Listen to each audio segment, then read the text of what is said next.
A property developer called Evergrande in China has been making the headlines recently, and I wanted to see if real estate investors can actually learn something from this. In fact, you will spot that history may not repeat itself exactly, but it does rhyme. Okay, so let's start. Now, how did Evergrande get into trouble?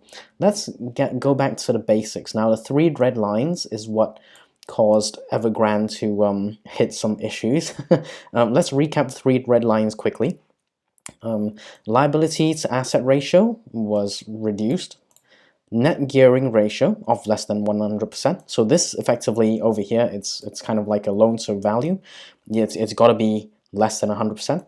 Followed by you need to have cash to cover your short-term debt by more than once, so you gotta have cash. Okay, so it's not unreasonable. These are not unreasonable expectations that the Chinese government introduced, and this is a report by UBS. Now, UBS, this is way back in January 2021, so this is not new, okay, at all, right? Now, the policies over here, where UBS just highlights, it amounts to forced deleveraging to improve the financial health for the real estate sector. So that's actually a very good thing.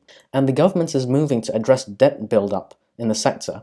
All right. So all the other stuff that's opinions and that's fine.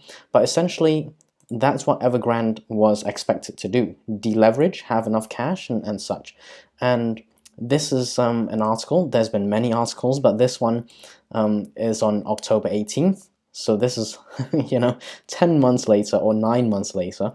Okay, and one of the key points over here that I want to highlight is that although Evergrande had many of the same problems that other Chinese property developer companies had in that sector, the main issue Evergrande had was they failed to address tighter regulation. Effectively, they had 10 months or 9 months to address issues, and they didn't do anything. And that's up to them. This is why Evergrande got into trouble. They had the three red lines, rules change by the government, and then they failed to act over a period of 9-10 months. All right, now by any means, any company operating a business needs to react to these things. Okay, you can't just sit on your hands and do nothing. Now let's circle back to see how it might affect us, and this is where I want to highlight a Bank of England report. And I've got the Bank of England report right here. Okay, it's from the Bank of England. Now, this is where I want to mention that although history doesn't exactly repeat itself, it does rhyme, okay? And the reason I want to bring this up is because back in 2008, I don't know if you remember, but there was a great financial crisis where the likes of Lehman Brothers and other banks basically had, they over-leveraged, they were lending money against assets or people that couldn't pay back potentially, and all this kind of, it's kind of like the Wild West almost. Anyway, the reason I want to bring this up is because banks are now globally, having learned from the financial crisis, they've got, so this is globally, okay, under the globally section over here. There's larger capital requirements, so banks need to hold more capital. Banks are more disciplined with how they're leveraged, so it protects the system overall. And large global banks are taking fewer risks generally, okay? And they are definitely less dependent. Interbank lending has fallen by 2/3, so that's a great thing.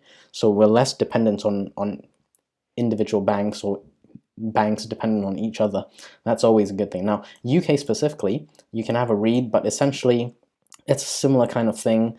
They've raised the capital that they need to hold, and the Bank of England's defense is in place. They've got a second line of defense to stress test lenders, and also banks are less dependent on short-term market funding. Okay, so that was everything that we need or we learned from the past 10 years since the great financial crisis. Now, I just want to go through 3 points that I want to highlight from an individual real estate investor's perspective, okay, of what we can learn, not just from the Bank of England from 2008, but also from Evergrande more recently, okay? Now, the first thing I want to say is over leveraging is seldom a good idea, okay?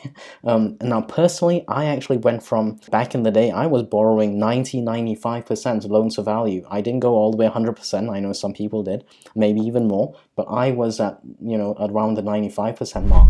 Right now, personally, I'm at the 65 or 50% mark, okay? So I've reduced my leveraging significantly, okay? So that's point number one. Over leveraging is not always a good idea. Point number two, as savvy investors, we must be adaptable and prepared for change in legislation, because it does and will happen.